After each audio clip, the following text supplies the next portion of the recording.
Now, this no good, low down, violent, ignorant, trifling black mother killed her daughter because she loved her daddy too much. Let's listen to the news story and I'll come back with my commentary to piss y'all off. You know, because I'm the truth speaker.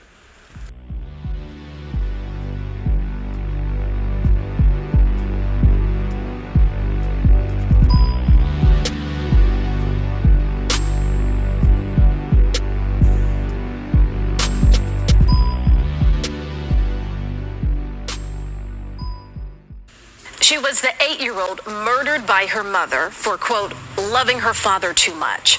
CBS 2 is always investigating, and tonight we've uncovered new documents revealing there may have been more to the motive behind AMARIA OSBY's murder. CBS 2's Chris Ty has been breaking new details on this tragic story for months. He is live at the Department of Children and Family Services with what he's found. Chris. Erica, AMARIA was murdered at the age of 8, but she had been on DCFS radar since the age of 3. The Department of Children and Family Services admits several rules were not followed in this case, and some employees were reprimanded as a result of it. But now we are learning that there may have been a different story told to the public versus what that mother now charged with murder was told. Last May, AMARIA OSBY was 8 when her mom tried to get her to drink bleach, later admitting to suffocating her with a plastic bag because she loved her father more. I love you. Just hours earlier, AMARIA and her mom, Andrea Hagler, were visited at their uptown apartment by state child welfare workers from the Department of Children and Family Services, an office that failed to even try to make contact with them for 60 days after a neglect call on AMARIA came in last spring. What do you make of that? 60 days. 60 days, honestly, a slap in the face. They could have got her. They could have got my daughter. They could have got my daughter and saved her life. Last June, AMARIA's father, DeMarcus OSBY, told me he was the one who placed that neglect call, and he was repeatedly denied custody of the girl, offering his opinion on what motivated the murder. Because she told the truth to the agent. She told the truth. She didn't lie. What truth did she tell? That my mother was beaten up. But this report obtained by CBS 2 from the Cook County Medical Examiner sheds new light on what those agents saw and said to AMARIA's mom hours before the crime. According to family members, the ME's report says OSBY's mother had a meeting with the Department of Children and Family Services, and OSBY was going to be taken away from her mother and placed in the care of another guardian. If true, it flies in the face of the Department of Children and Family Services version of events this June, which read an investigator visited the family and spoke with the mother and child. There were no noted concerns for physical abuse or neglect. We asked DCFS if they stand behind that June statement, and late Tuesday they told us if the investigator determined the child was in danger, DCFS would have taken custody immediately. DCFS does not speculate on future actions during an ongoing investigation, and in this case, no decisions had yet been made. Both the DCFS worker and supervisor on the AMARIA case were pulled from child care services duties.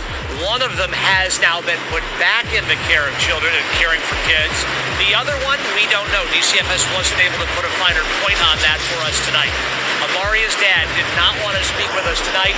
Her legal team, her family's legal team, says they just received today the same documents that we received today. It's too early yet for them to comment.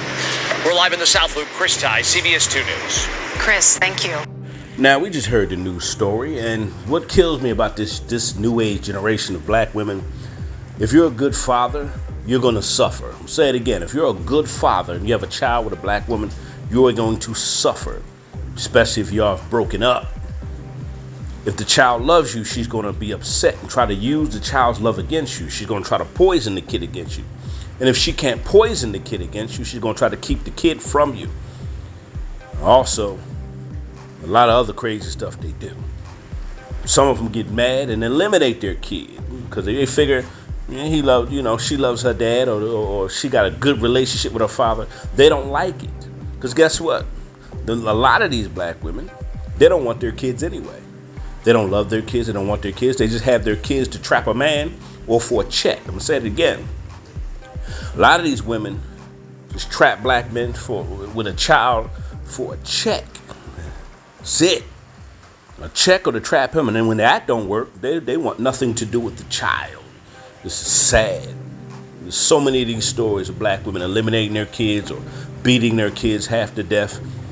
And they're upset if you're a good father and you love your child and you don't want to be with her ignorant, violent behind no more. They take it out on the kids. It's really sad, man.